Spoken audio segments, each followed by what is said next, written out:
Halo teman-teman, selamat berjumpa lagi dengan channel ini.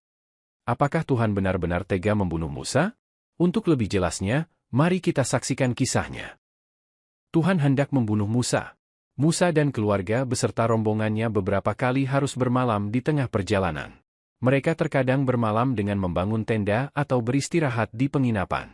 Suatu malam, ketika Musa dan keluarganya tidur di penginapan, Tuhan mendatangi Musa.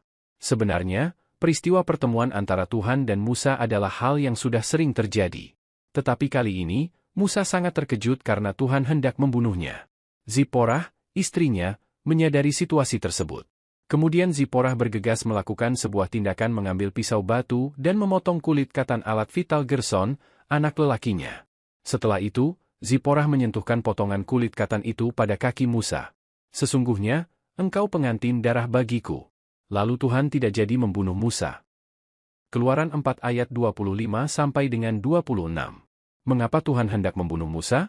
Tuhan sendiri yang memerintahkan Musa sebagai pembebas bangsa Israel di Mesir. Tetapi Tuhan juga yang hendak mencabut nyawa Musa. Bagaimana mungkin Tuhan hendak membunuh orang yang bersedia diutusnya? Banyak tafsir untuk menjawab pertanyaan sulit itu. Ada penafsiran bahwa Musa lalai tidak melakukan sunat pada anak lelakinya. Padahal sunat masih menjadi hukum yang wajib ditaati di zaman Perjanjian Lama. Dan memerintahkan semua laki-laki yang tidak disunat harus dihukum mati. Hukum sunat menjadi ikatan perjanjian antara Tuhan dan Abraham. Anak lelaki Musa tidak bisa menanggung hukuman itu karena ia masih kecil. Oleh karena itu, hal ini menjadi tanggung jawab Musa sebagai orang tuanya. Kelalaian Musa ini mendatangkan konsekuensi dan Tuhan menjatuhkan hukuman mati pada Musa. Teman-teman yang dikasihi Tuhan, kisah Musa ini mengajarkan bahwa ketidaktaatan bisa memiliki berbagai konsekuensi. Tuhan bisa memberi hukuman apa saja termasuk kematian bagi manusia yang tidak taat. Terbukti dari kisah ini kita bisa belajar bahwa Tuhan sangat marah kepada Musa. Karena Musa yang seharusnya mengajarkan hukum Allah Israel malah tidak mematuhi hukum Tuhan sendiri. Teman-teman, kisah tentang Tuhan yang ingin membunuh Musa dalam Keluaran 4 ayat 24 sampai dengan 26 adalah salah satu bagian yang unik dan menimbulkan berbagai interpretasi di kalangan ahli teologi dan penafsir Alkitab. Berikut adalah beberapa penjelasan dan interpretasi yang umum. 1. Pelaksanaan perjanjian sunat. Dalam tradisi Yahudi, sunat adalah tanda perjanjian antara Tuhan dan Abraham serta keturunannya. Kejadian 17 ayat 10 sampai dengan 14. Musa, sebagai pemimpin yang dipilih untuk membawa bangsa Israel keluar dari Mesir, diharapkan untuk mematuhi perjanjian ini. Kegagalan Musa untuk menyunat anaknya dipandang sebagai pelanggaran serius terhadap perjanjian tersebut. 2. Ketaatan dan kepemimpinan. Tuhan memanggil Musa untuk memimpin bangsa Israel keluar dari Mesir. Sebagai pemimpin, Musa harus menunjukkan ketaatan penuh kepada perintah Tuhan. Insiden ini mungkin dimaksudkan sebagai pengingat bahwa ketaatan Musa harus sempurna sebelum ia bisa memimpin umat Tuhan. 3. Pentingnya keluarga. Tindakan Zipora menunjukkan bahwa keluarga Musa harus juga menaati perjanjian Tuhan.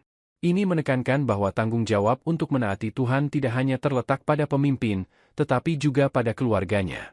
Zipora, dengan menyunat anak mereka, menunjukkan ketaatan dan menyelamatkan Musa. 4. Pentingnya darah dalam penebusan.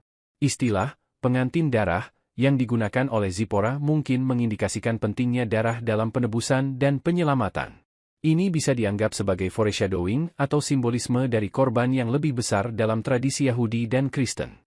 5. Perbaikan diri Musa.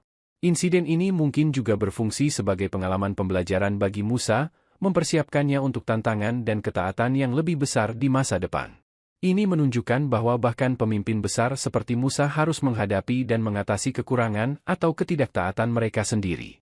Secara keseluruhan, kisah ini menekankan pentingnya ketaatan terhadap perintah Tuhan, khususnya dalam hal yang berkaitan dengan perjanjian suci, dan menunjukkan bahwa pemimpin yang dipilih Tuhan harus mematuhi dan menegakkan hukum dan perjanjian tersebut dalam kehidupan mereka sendiri dan keluarga mereka.